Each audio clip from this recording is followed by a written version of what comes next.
Hi everyone, welcome back to the channel. In this video, let me show you how to remove verification required in the App Store. Now let's go ahead and figure out the main reason for this pop-up. So one of the main reasons for this is that you may have a payment method that is expired. And let's say you have a subscription or trial that you currently have and Apple has tried to charge you, but they can't because your method or your payment method has expired. And now you're getting this verification required pop-up. So how do we solve this issue? Well, the first thing that we need to do is to go right on ahead and cancel the subscription that you have.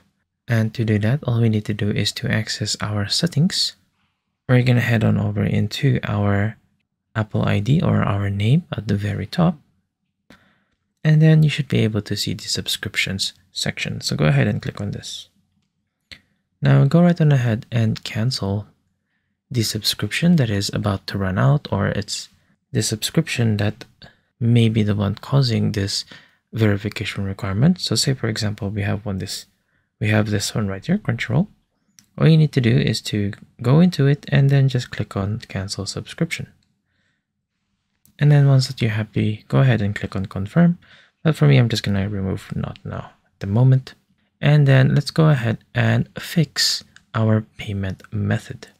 So to do that, all we need to do is to go back into our Apple ID section, and we should be able to see the payment and shipping.